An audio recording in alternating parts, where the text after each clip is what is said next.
Thank you, Brooke. Well, during the late 60s through the mid-70s, Elvis Presley occasionally made his presence known in Palm Springs. The king lived in 3 homes in the desert. Eric Meeks, the author of The Best Guide Ever to Palm Springs Celebrity Homes, knows all about it and shares these tales with Steve Sumrall for this edition of Our Desert Past. Elvis. That's right, Elvis Presley, the man, the myth, the Palm Springs resident?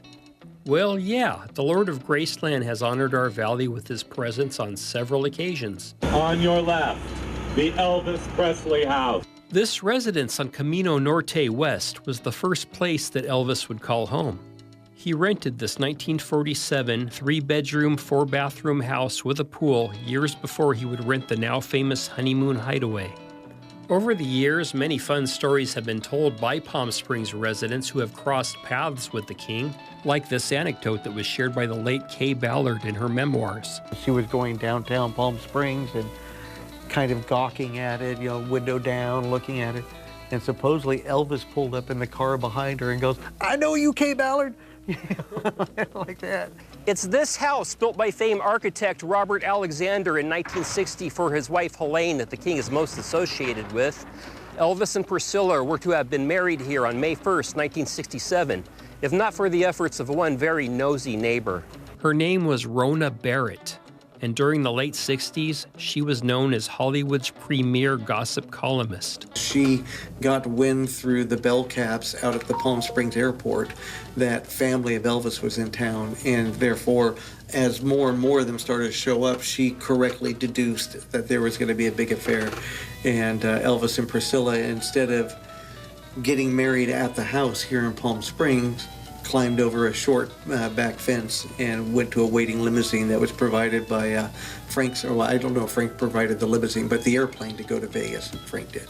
Frank Sinatra did. So their desert wedding would become a Vegas wedding, and Mr. and Mrs. Presley would return to this home to honeymoon in Palm Springs.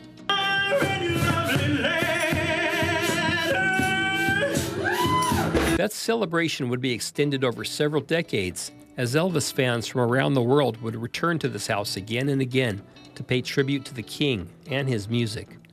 Fans such as Elvis's Kissin' Cousins co-star Cynthia Pepper. The people who love Elvis, and you can feel that energy, and it's like I said, it's an Elvis, it's for him, and I think he'd be very pleased. Elvis only leased the house for a year, but the Presleys were not finished with the desert yet. They just liked Palm Springs so much that he bought the house on Chino Canyon. The Juergens family, famous for their line of bathroom products, hired renowned architect Albert Frey to build the Spanish colonial home on West Chino Canyon in 1946. Elvis owned this house from 1970 to 1977. And then Elvis had a big section added to it, 1,500, 2,000 square feet added to it. That's the jungle room and an additional suite. The suite for Priscilla and baby Lisa Marie, and Elvis and his entourage would party in the jungle room. But that was the beginning of the end for his relationship with her. And in the end, they ended up divorcing while he owned the house, but he owned it another handful of years or more. And it became his party house here in Palm Springs. But there was a price to pay for Elvis's behavior in his party house. He would sometimes shoot out his television, and it's rumored that it was Robert Goulet on it. And sometimes that price had to be paid to a man named Ken Parker. And Ken owned Hallmark TV, which in the 60s, 70s, and even into the 80s was the place to buy a TV in Palm Springs. Ken would get a phone call from whoever in Elvis's group was making the calls that night. "Hey, Elvis shut out the TVs again. We need to come by and pick up 2 or 3. Is it okay?"